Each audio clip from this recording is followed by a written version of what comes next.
Hello everyone, welcome back. It's another Friday with Dannphan. I hope you've been having a good week. Hope you've been having a good Friday, of course. Starting to get a little bit warmer weather today. I'm enjoying that. I went out for a walk earlier. That was nice. I'd like to get back to doing daily walks, at the very least once daily, because I think they do help with my mood, especially when I'm feeling very anxious. And there are a lot of anxiety-inducing things happening at the moment, of course. So, good to have the warm weather. Better to go out walking when it's not going to kill you. But I hope everyone else has also been having a good day overall. I might have to open this stream with some less exciting news though. I have not gotten the books yet. Yeah. Honestly, does anyone ever get their books on time? It seems like every time an indie creator orders the books, it's like always a week late or something. I didn't get any email like updating or saying that it was delayed or anything. It just didn't come when it said that it would come, and there's just no new notifications on the track shipment number or anything. So, a little annoying. If there is a bump in the road, I prefer it if they actually like update the status or something. But I mean, it's not so much the printer's fault. That all of that really just lies on the shipping and whether or not the people responsible doing the shipping want to carry around a big box. And sometimes, some days they're just gonna be like, too lazy to pick this up. It's gonna be delayed. And that's my headcanon. I don't actually know why it's delayed, but we'll see. We'll see when it finally does arrive. I am really anxious to just get the books, First time printing a comic with this printer. I want to see how it looks. I want to see if it was all worth it. So, yeah. Until then, I'm just kind of hanging on the edge, waiting to see how it all works out. What do you mean I can't get the books on time? Got nothing better to do. Yeah, I don't know. I think everyone kind of has the same issue of getting their books on time, honestly. Yeah, is there ever a time an indie creator gets their books on time? I don't know, honestly. I think maybe you have to take the day that they say it'll come and just like multiply it by a number. And that's the actual day that you'll get your books by. Yeah, take the date, multiply it by 2. That's the actual date. So, once again, I'm later than I intended for fulfillment, but it's not my fault this time. It's entirely on the shipment. I'm just waiting on them. I got everything else ordered. I just gotta wait for those books. What can I say? Are your books on Kindle? They are not. I might put them like up on other sites in the future, but it's not really a priority right now because I have them on my own website, which anyone can go on and pick them up, burningstarcomics.net. Got it digital and physical up on there, as well as some merchandise and posters, original art, fun stuff. Lots of fun stuff to be had on Burning Star Comics. Yeah. In the meantime, wonder what's new in the entertainment world. I guess there are a few things that are a little bit new. We can kind of go over them. We had like some more Disney announcements, which are always just pain to hear about. Um, and we have some manga news. That I'm a little bit interested in going over with you guys, especially for those of you who are new subs just hopping on now, who watched my last video, the reviewing manga by YouTubers. I'm glad that did well. I'm glad that people were interested in that, and that I did get new people interested in me from that video. Because it's an interesting video idea for me that I thought was interesting, but you never know how everybody else is going to react to it, if everyone else is going to think that it's also an interesting idea. And I got a bunch of comments requesting other manga for me to look into, other YouTubers to look out for, so maybe I'll do a sequel, reviewing manga by YouTubers #2. Although, like, I said the same thing about the thrift store anime reviews video. I still enjoy doing those. But, like, you know, the first one did, like, fairly well, and then the second one is, like, not nearly as well. So, I don't want to be disappointed if I do a sequel to that video and pick up some more indie manga to review. Has anyone seen Stargate? That's an old classic. Unless you're talking about a reboot, I don't know. But yeah, that's a older show. I know a lot of people who like it. Let's see.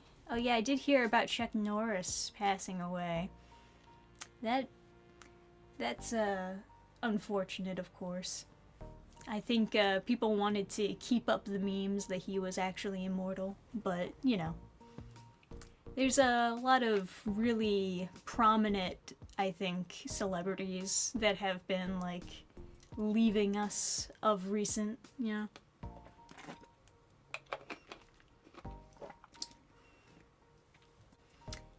Chuck Norris didn't die, he just returned to his home planet? Yeah, there you go. There you go. Keep the memes alive.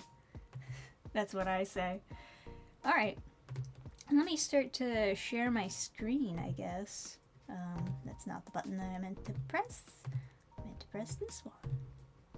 So we have, finally, I guess we have another gold winner for Manga Plus creators. So I kind of wanted to go over that, because it is a manga that I read while it was still coming out during the ranking period. And I wanted to know, what are your thoughts on it, if you've read it or not. It is Little Monster on Manga Plus creators. This is the newest gold winner, meaning that it's going to actually be published and I believe serialized, although it seemed like a one-shot based on them, how they described it. But yeah, it gets published on Jump Plus, so it's not, I don't think it's like the official magazine. I think it's the digital magazine for the older viewers. But it makes sense because this work in particular was very much for older viewers. And that makes me think, well, maybe that's what they're looking for when it comes to giving out this gold award. Maybe they're looking for something more edgy, you know, more adult, because they're going to be publishing it on Jump Plus. They're not looking for something teen oriented. But I can't say for sure. I don't want to just take a swing in the dark. I have read it, and it does come off very familiar to Drama Queen, I think. Not that it's a copy-paste, but it's kind of the same mood, I guess I would describe it as. So, in Drama Queen, the aliens are like living side by humans, and over time they end up becoming the elite class and kind of using their elitism to oppress humans more and more. In Little Monster, it's more so they are monsters, they do oppress humans, and there's nothing humans can do about it, and they kill a lot of humans, as it turns out. So, you know, not as, a little bit less gray in that regard. The monsters are, like, super duper evil in Little Monster. And the main character there in the bunny suit, she's, like, on some sort of, Japanese-style joke show where she has to perform and make all the monsters laugh, otherwise they're gonna kill her. And so she unintentionally is a bit funny, I guess, and ends up surviving. It doesn't really have what I would call a very good ending, but I guess you could argue that the ending is up to your interpretation. My interpretation just so happened to be very pessimistic. But your interpretation might be different. So, I know a friend who, like, took it a whole other way, but it's just the one shot. And I guess maybe the editor was interested in seeing what a continuation would look like, so maybe we will have a better conclusion if they're forced to make it more than a one-shot. If they're forced to actually make it into a series, maybe a better conclusion is in the works. I don't know. But just judging it based on the first chapter, I was a little bit disappointed. It didn't strike me as being gold winning worthy, but it wasn't like the worst thing I ever read. It was like, yeah, it was okay. It's alright, you know. The art's nice. It's a little bit pessimistic, a little edgy. I didn't really take away anything from the conclusion, but yeah. Umbral Chains also won a silver award. I didn't read this one. I should have, though, because it looks kind of interesting. And what surprised me was Paper Mox winning a creator award. I mean, I think it probably should have won a better award than that, if I am being completely honest. Mostly just because it struck me as the most professionally done out of all the manga that was being ranked. Like, the art was super clean, and the paneling was, like, on point. It did strike me as something that was sort of, you know, leaning towards a younger teen audience. But, like, I don't know, man. It could have been maybe better in terms of making you like or remember the characters, but I think it was, like, really polished, and I wouldn't be surprised if people took away from this awards that maybe Paper Mox got robbed in favor of something more edgy, you know? But I didn't think it was bad by any means. But yeah, that's the new winners announced on Manga Plus Creators. So if you've read any of these, let me know what you think. If you think this is correct and deserving of the rewards. But bad endings seem to be the norm, more so than good ones. I don't know. There are some manga with good endings. I feel like it's a little bit easier to make an ending for a one-shot because you can leave it open-ended and still have it be satisfying. But then again, I guess some people would say the opposite, that it's actually harder for that exact reason. Is Little Monster a political commentary? Good question. I don't really know. I think the editor believes that it was political commentary based on his editor notes that he gave it. Actually, where are his editor notes? Is there a link here? Maybe I could read them to you. No, I don't see editor notes. I'll have to go on like their official X account to find the link to that. So annoying. They can't just make anything easy. Nothing's allowed to be easy. Oh wait, I gotta go to Manga Plus Creators. That's Manga Plus Normal. They don't want the creators section to destroy their normal section. Alright, is it this? No. Is it this? Oh, there it is, yeah. Alright. These are, oop, that's not right. Oh, there we go. These are the creator's notes. Let's see, he said, the art style is incredibly appealing, especially the well-crafted facial expressions. Moreover, the protagonist's struggle mirror contemporary issues, which will likely resonate deeply with many readers. Managing to portray this in an eerie world ruled by mysterious monsters without resorting to over-explaining shows remarkable skill. Lastly, the final scenes following the arrival of Enzo the Savior were cruel yet perfectly convincing. I don't know about that, but you know, it's his own, I guess he decided the winner, so that's his own read on it, what he took away from it. So, you could say maybe he believes it's a little political, I don't know. Contemporary issues, I guess you could take that in a few different ways. Maybe he's just referring to the fact that the main character struggles with like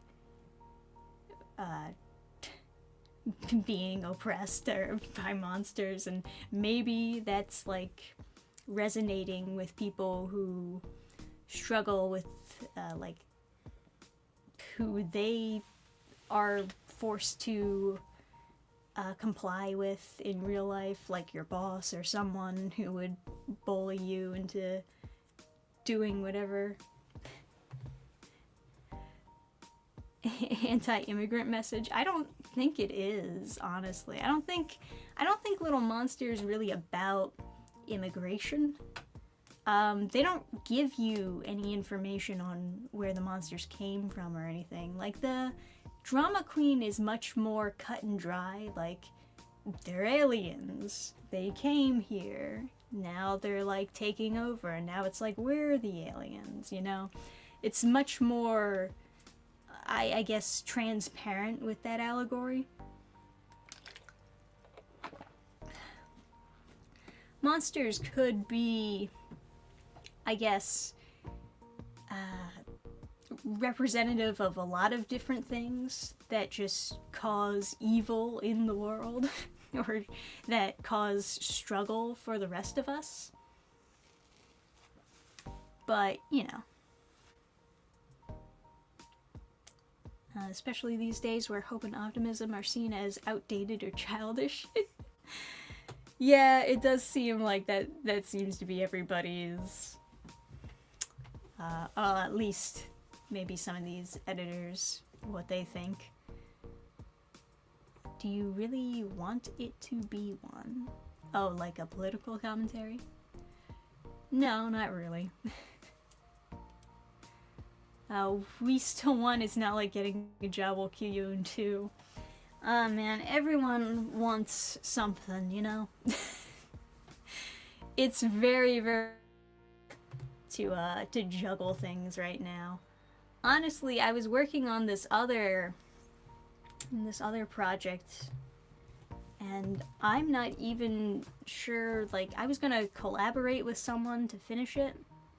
Not that I picked someone yet to collaborate with, but I was gonna just do the drafts for something and then have someone else, like, ink and tone it for me to make it look better.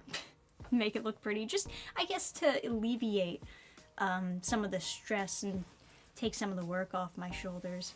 But honestly, even just doing the drafts, even just doing like the rough sketches, it's exhausting.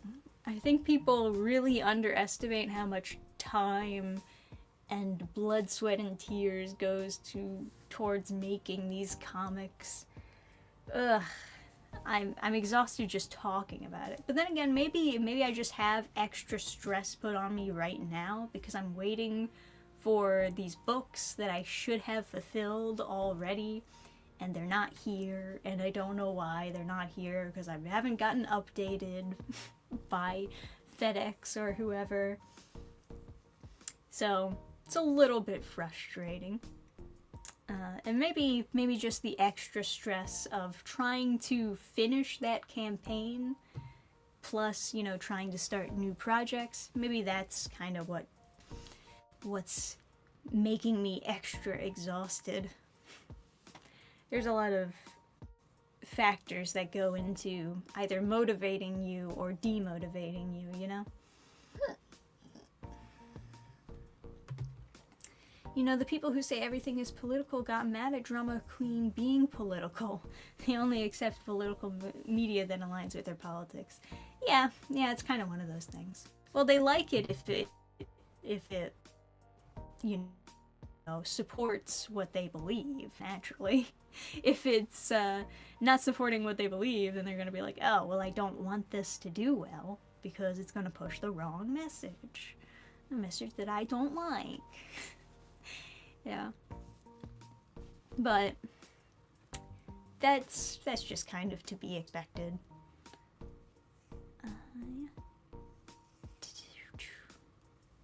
But that's about all. I mean, we can read the other reader comments here. What did he say about Paper Mox?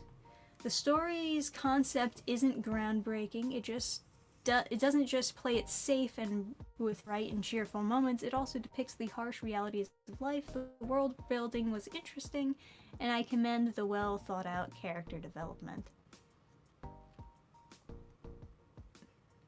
Okay. So, not much to say on Paper Mox, I guess. But I thought it was nice anyways.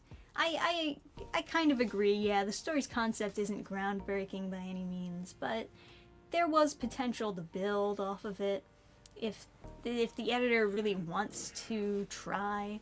Maybe part of it is when they see that a story isn't exactly how they want it to be right away, they don't want to do the work to make it into the story that they want it to be. They just want the creator to have already figured everything out. But that's fine. It was kind of the same for Hiraeth. That won silver, and the reason why, or at least based on the editor's comments, the reason why it didn't get anything more than that is just because the paneling, the way that they did the story was like really tight, and I get that for sure.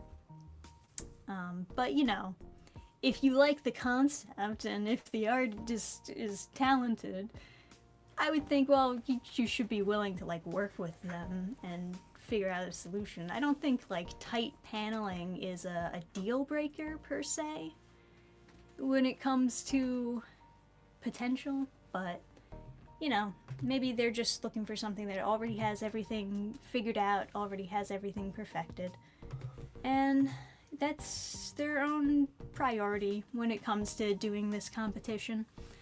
I think I kind of get the manga plus competition a lot more now than I did when I first was introduced to it, after seeing how like everything is working out like this. You know what I mean?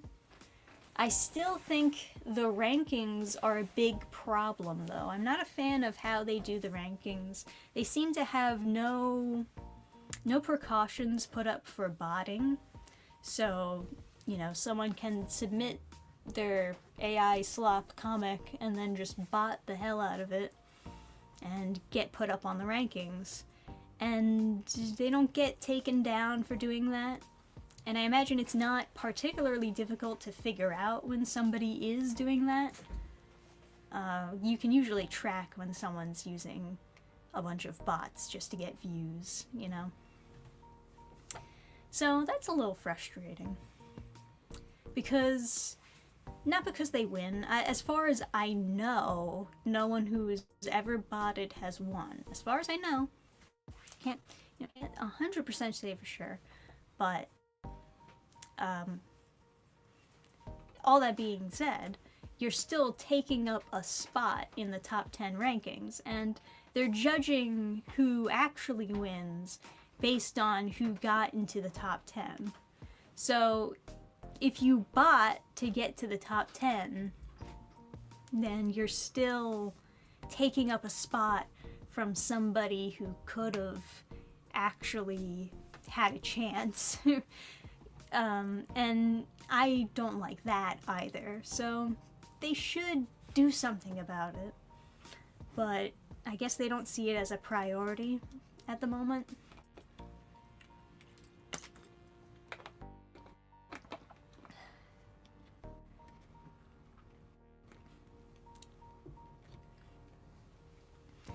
But you know how it is. I'm sure that comes of no surprise to a lot of you. But I do think I might be onto something when I kind of assume that they're looking for maybe more edgy stories to get published on Jump Plus. Because that does seem to be, for the most part, where the winners usually lean. Usually they're leaning towards something a little more edged. But, you know. I would just, like, publish something that I thought was good, but you gotta keep in mind, a particular magazine is looking for something that kinda maybe fits the vibe, or fits what they believe the readership would like. You know, that's why you have the Shonen Jump, and then you have the Shoujo section. You know, they're all, like, separated based on the genre and what the readers want from it. So maybe that's part of it, is that they're looking for something that fits what they believe would fit on Jump Plus. Also keep in mind, Chainsaw Man is ending pretty soon. Or at least part 2 is ending. I don't know if there will be part 3, but probably not. If I was to guess, I would say no. I would say no, there's not going to be a part 3. But Chainsaw Man is ending soon, so like, okay. We need a new heavy swinger for, like, that edge. We need more edgy material to make up for Chainsaw Man leaving. That's a theory. That's my theory, I suppose. The only way to work around botting would be to completely ignore viewer interaction, though. Not really. You can tell if someone's botting. If you look at the analytics, for example, for viewership on a website, you can tell if something is coming from the same IP address, and that would be like kind of a giveaway. If you're getting like 2 million views that's all coming from the same IP, you can kind of guess, oh, those are bots. And even more so if it's also the same IP from the uploader's IP address, then it's like, oh, okay, so it's the same person who uploaded the comment who's also botting it. You know? It's one of those things. It's possible. Maybe it's a little bit more work than they're willing to put in, but there are precautions that you can take to kind of notice these problems and disqualify people who break the rules. I think Little Monster broke the rules at one point. Because I think they uploaded and then re-uploaded, and apparently you're not supposed to do that. I don't know if I'm misremembering that, though. But they won, so So maybe they're willing to look past that. I don't know. It's alright.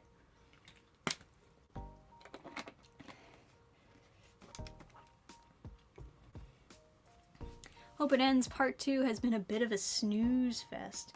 Yeah, I don't know if I would say snooze fest, but it has been a bit of a always directionless kind of fest, maybe I would say. I thought it was really funny to hear the author's comments on the ending. He was basically saying that he didn't want it to be satisfying at all. Or something like that.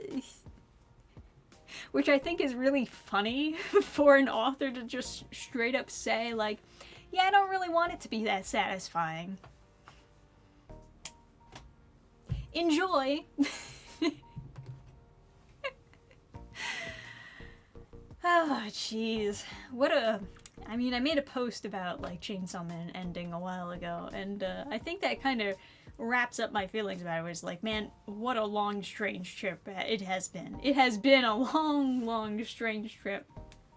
I was expecting more from part 2. I'll say that. I was, like, kind of expecting more character growth from Denji, and it's one of those frustrating things where you just get nothing, you know? You just get nothing from him. It's just always the same, no matter what. People have that same complaint when it comes to, like, Rent-a-Girlfriend, which people hate. People read that manga to death. Oh, it's so funny to hear people hate reading that manga. Adam used to read it when it first came out. It is kind of an interesting concept for, like, for a harem-style manga series, Rent-a-Girlfriend. But the problem that people really have with it is that the main character doesn't really seem to go through any kind of growth. He's always like this very frustrating character that a lot of people who are reading it just hate. They just hate the main character so much. And it's really funny to hear them talk about it, but, like, I mean, I kind of get it. Hearing, like, from someone who's not reading the series, hearing it from an outsider perspective and hearing them, like, explain who the main character is and why they hate him so much, I kind of get it, you know? That doesn't sound like maybe the best main character to follow for a million chapters.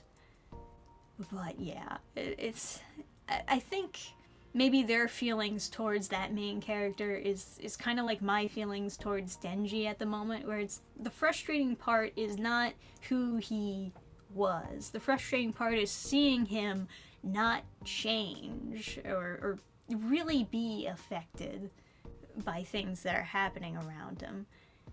That's the mind-boggling thing, is that he's still the same, even though the author also kind of recognizes, yeah, he probably shouldn't still be doing this.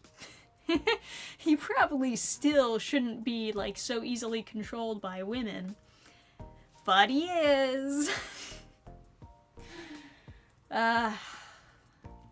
Really frustrating. I don't really like it. That's, like, my biggest issue with part 2 is the lack of growth, honestly.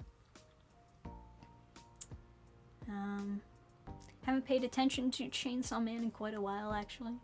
It's fine. You're probably not missing that much.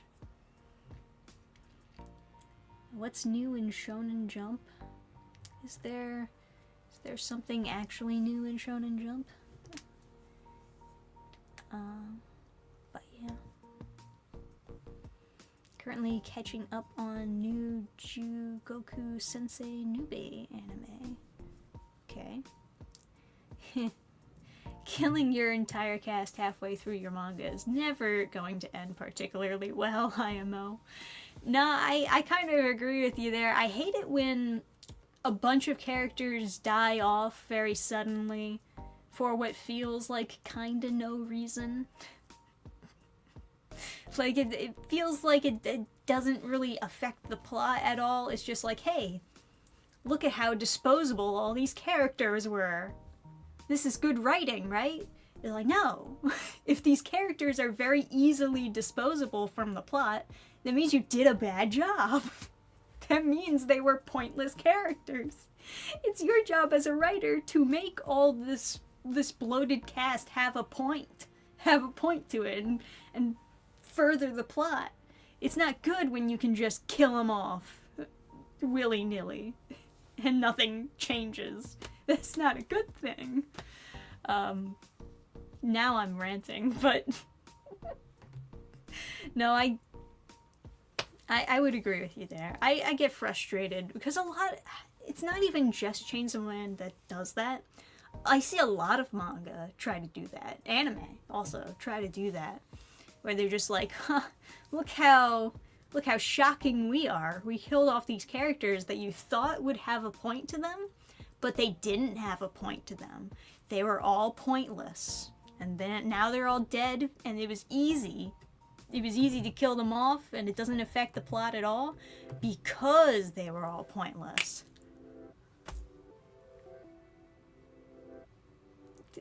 But then I don't care then. Why would I care then, you know? Man. Let me see. Denji as a character I never liked. Same with Rent-A-Girlfriend. There's really no character development in any of the stories I've watched over time. Yeah, I feel that. I can't, for some reason, the boyfriend counterpart for women, especially with women being shamelessly horny nowadays. I think it's very particular women being shamelessly horny. I also keep in mind that people will share horny stuff more often than the non-horny stuff. So be a little bit level with that. Understand, like, oh, why is this being boosted so much on TikTok of this girl, like, showing her ass? It's like, oh, well, maybe it's because, you know. Is there a shoujo plus out there? I don't know, honestly. That's a good question. From what I've heard, Rent-A-Girlfriend is a manga with annoying characters and basically nothing. Well, they won't lay loop. I mean, that's basically like most romance manga at this point. A lot of them are like that. I will say though, a lot of the will they won't they loop romance manga, while they are very frustrating to read after like a million chapters, at least the bigger portion of them at least have decent characters, right? Or likable characters at the very least. But yeah, Rent-A-Girlfriend, it's like kinda not working like that. A lot of people just hate the main character. Like, I remember when I was much younger, the early 2000s anime, right? School Rumble, that was a big one. And it's just like romance, drama, nonsense. You know, there's like a love, not even triangle, it's more like octagon, you know, where everyone is just kinda falling in love with different people. And it goes nowhere. It has no ending. I think, like, the anime, in the end, they, like, graduate, and then nobody ends up with anybody. And then that's it. I don't know if there's, like, another secret ending out there I must uncover. I just watched the anime, that was it. But I watched all of it, despite the fact there was no, like, conclusion to any of this romance nonsense. Because, like, the characters were fun. They were fun characters, there were funny moments, there were a lot of, like, unique interactions that went down during the School Rumble anime. It was enjoyable despite the fact that it was kind of frustrating, and it did enough to fool you into thinking that maybe it was going somewhere, but it didn't go anywhere. The most frustrating part about like stuff like that is that at the end of the day, it doesn't go anywhere. And I think I'm seeing less and less of those types of romances. I think, you know, modern day romances feel like they're actually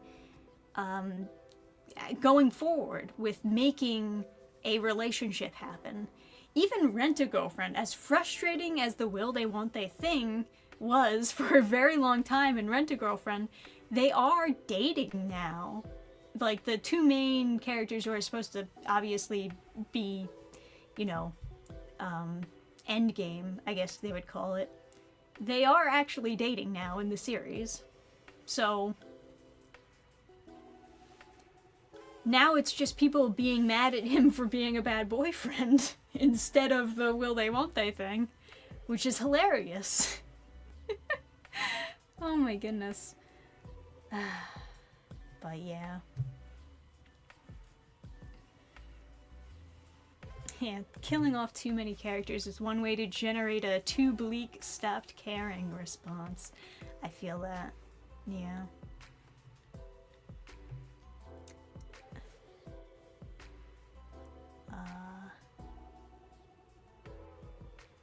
What do you think of the manga I edited, Baki the Grappler? I've never read or watched Baki the Grappler. I know Adam watched the first season when it was on Netflix. He was kind of like meh with it. He didn't feel the love, the same love that many of the fans feel. I do know that it's like one of the best-selling manga series out there. I know there's a lot of fans who love it. Adam was not feeling that same love, so I didn't feel compelled to look at it. But yeah. Oh, winter season of anime is about to wrap up soon. We had a bunch of pretty good anime this winter, I think. I'm psyched out for some of the things that are coming out soon too, because I keep on getting recommended these different anime trailers on my X feed, and some of them look really nice. They look really cool. Will they, won't they is why people don't like romance as a genre. Also, the main character is doing questionable things. Yeah, you know, that is another thing. There's another genre of romance. It's not shoujo. It's josei, I think it is. Where usually the characters are already in a relationship. Usually. For those types of romances. They're adults, they're in a relationship, but they have to add drama some other way. So, like 80% of the time, the writers have no ideas.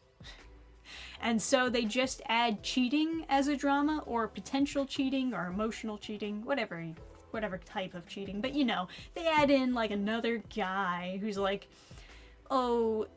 sweeping the main character off her feet away from her husband. And I'm reading that fuck you, bitch. Close. Never reading again. Absolutely not. No. Disgusting. But yeah.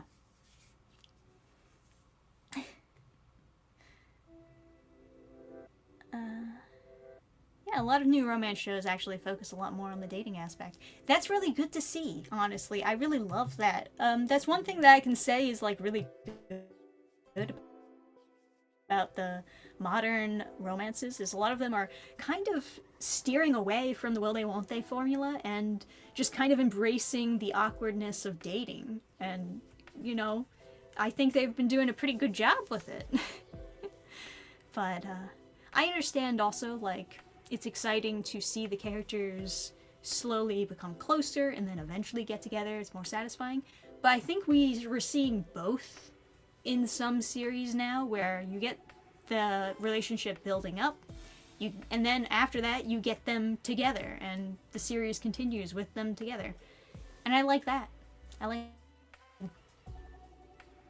you going to review One Piece Season 2, the live action One Piece Season 2? I don't really want to, because then I'd have to watch it. But if you guys want me to, maybe I could do like a full season video review, or I could do like what I did last time where it's episode by episode.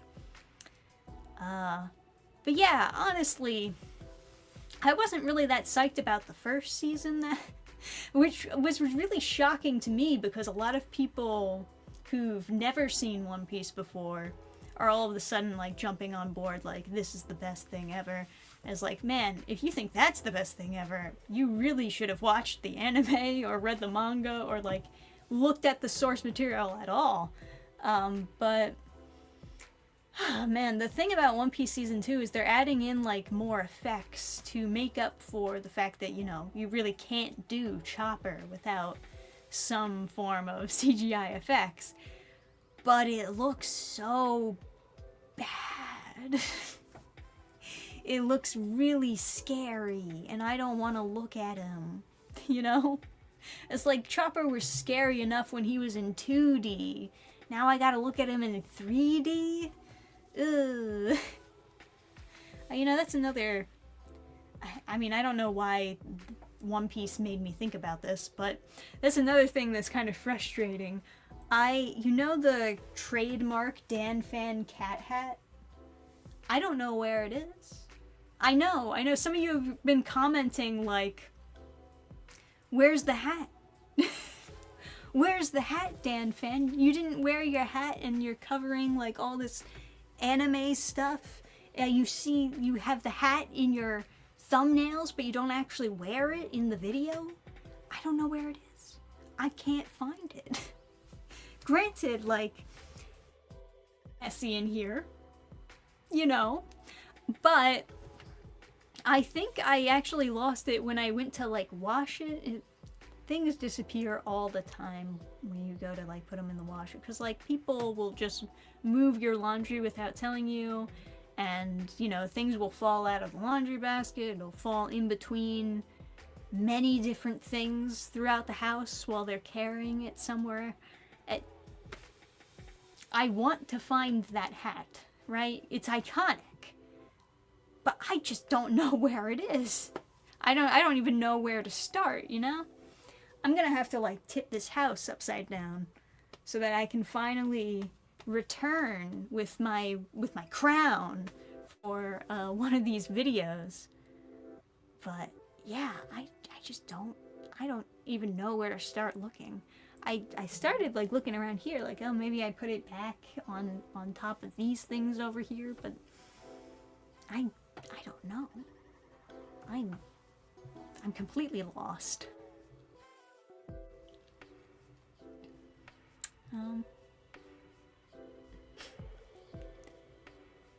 Must have hibernated for the winter. Yeah, the hat is hibernating right now as we speak. It went into a cave somewhere to sleep it off. Maybe Gurgi ate it. Don't say that. Don't terrify me. New mission, get Dannphan a new hat.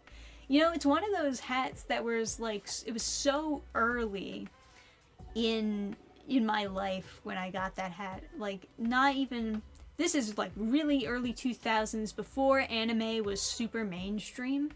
Right now, I consider anime to be, like, fairly mainstream. I know it's still technically niche, but I would say, like, it's fairly mainstream, right? And hats with, like, the little ears on them were not as easy to come by once upon a time.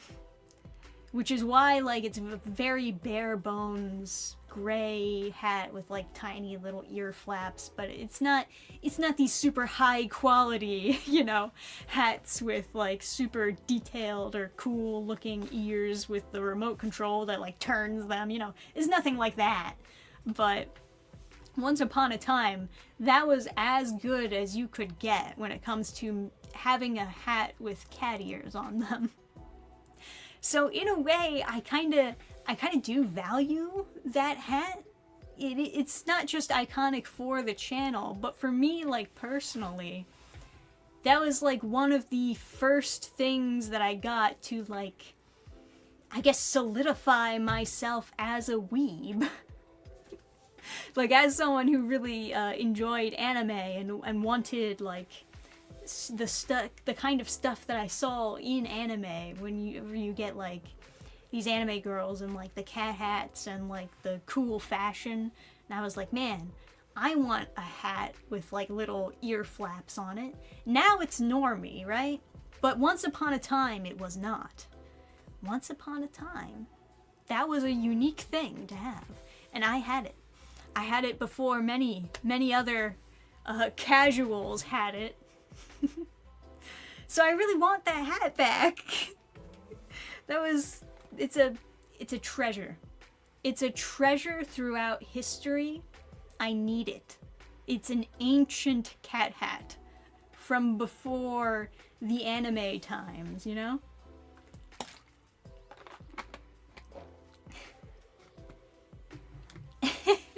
Yeah, whoever finds Trisha's cat hat becomes the next king of indie comics.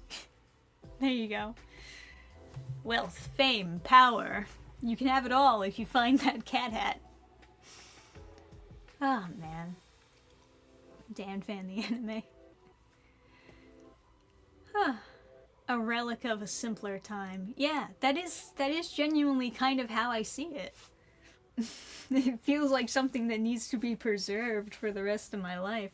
It's kind of the same with the first manga that I've ever owned. And I think I've showed it on stream before. Well, I can't... It's over here, but it's like underneath the Pit Boy, so I can't really get to it without knocking everything over. But it's kind of the same deal, where it's like I want to preserve like the first manga that I've ever had and the first like weeby kind of stuff that I've ever had, because like it's kind of meaningful to me. The start of, I guess, exploring weeb culture, or otaku, I guess, culture. I like the term weeb a little bit better, just because it's more offensive. It sounds funnier, right? Calling everything weeb culture. I think it's an offensive term. I think it's a funny term. I like using it. It's a funny word, okay? But I guess otaku is like a more technically correct. It's a more kinder term for this type of stuff. But yeah, you know, I'll have to definitely look for it more. Otaku means degenerate? I think it just means nerd, honestly. But maybe over time people decided that it meant degenerate. I was told weeb was like a more offensive term for otaku, but they both kind of mean the same thing. I could have been told wrong, but that is my like kind of understanding of it. Do you like overpowered characters? Well, it depends. Depends very much on the series. Generally, no, but like it depends what they do with it, right? You could have like an interesting story with an overpowered character. There's definitely like some power fantasy type of stories with an overpowered character. Those I find a little bit less enjoyable, but not to say that it's completely a disqualifier. I'll just stick with otaku, a gamer slash otaku. What's your favorite Nintendo video game, by the way?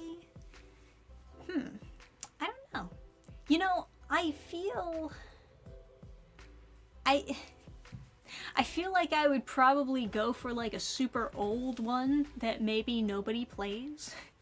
Mostly just because I play it all the time.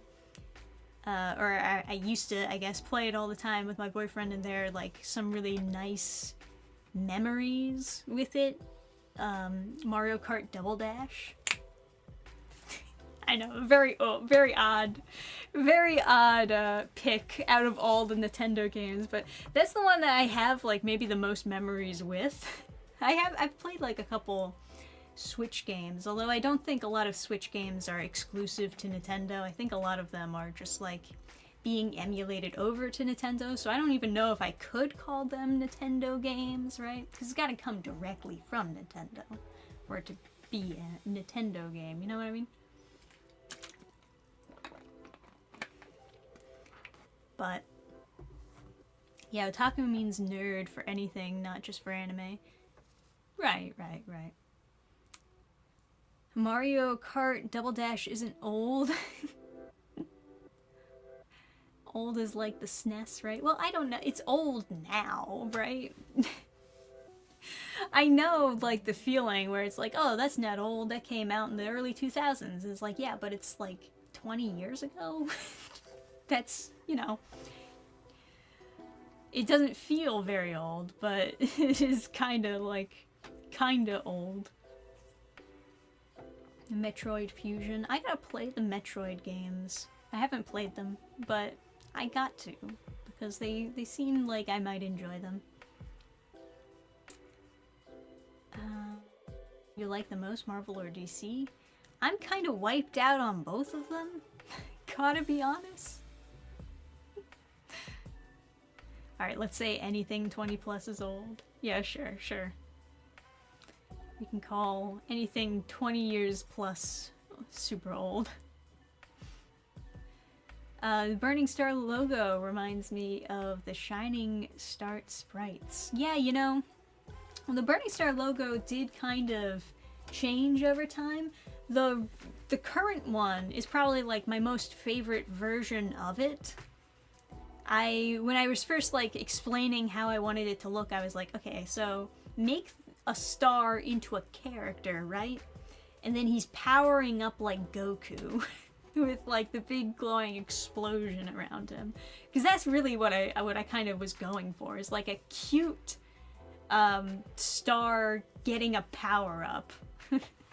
So that is sort of where that inspiration comes from. And I really like it. Obviously I like it. I've kept the same logo for the longest time now. And I don't have any current plans of changing it, because I think it's pretty cute. I think it kind of captures in general what I'm going for with the publisher, with it being like a wholesome, let's power up together kind of publisher. Let's make wholesome comics and power up, go on adventures. Yeah, that's my kind of publisher. That's everything I like. But yeah, we are kind of at the end of the stream now, guys. I know, it's always so sad when we hit the end of the hour. But, let's see. I don't have any plans for a video next week, honestly. I haven't recorded anything new. I'm thinking about what should be my next video, and I think the easiest thing is just to do another read-through. Because there are a couple of DC YA comics that I said that I would do read-throughs from that have been out for a while that I haven't done read-throughs for. We could also finish Avengers Academy. We can actually, like, get to the end of it because it's not ongoing anymore. That would be really funny, though, is if as soon as I said that, it, like, started getting serialized again. Like, it just randomly starts continuing again. Absolute nightmare. But, yeah. So I could read more Avengers Academy, or I could look at Nubia 2. Nubia 2. There's a 2. There's a 2. There's a 2. I don't know why I got a 2, but we got a 2. So I can do a read-through of that. For those of you who like the read-throughs anyway. But there are a couple new subscribers, of course, who maybe are not familiar with that content, with me doing the read-throughs. So you're free to request what other content you'd like to see from this channel as well. Is Avengers Academy bad? Oh yeah. It's bad. It's very bad. It's bad enough that I can do a reaction read-through of it. And people will be entertained by my torture. But, yeah, and I was thinking about doing some more indie reviews also, not just like paid reviews, but reviews that I am personally interested in, that I would like to do videos about, talking about. Even if they're just short videos, I think I'm gonna open myself up to doing short content as well. Not everything needs to be like 30 minutes or 16 minutes or whatever, you know. I think maybe I'll put less stress on myself if I'm just allowed to make a short video about something. So, yeah, maybe that's the way to go. Maybe do some reviews, do a read through. I have more thrift store anime to review. I could do that. I might have to rewatch them at this point because it's been so long since I've watched them. I kept on saying I would do it, and then I didn't. So now I have to go back and actually look at that anime again. But that's alright. So yeah, let me know what you think, what other content you'd like to see from this channel, and I'll look over the comments later. But to everybody else, thank you for joining me for another fantastic Friday with Dannphan. I'm sorry I don't have the books. I would have liked to show off the books if they had come on time, but they don't come on time. Nobody's books come on time. Sadly. Very sadly. Hopefully we'll get them soon, though. I'll definitely be posting a video, like an unboxing, when I finally... So I'll just have to be patient and wait till then. And thank you for everybody for joining me, though, and hopefully I'll see you next time. Also on the Dannphan channel. See you on the next video, on the next stream. Whenever you want to come stop by again, I'll be here. Until then, guys, good night, and bye!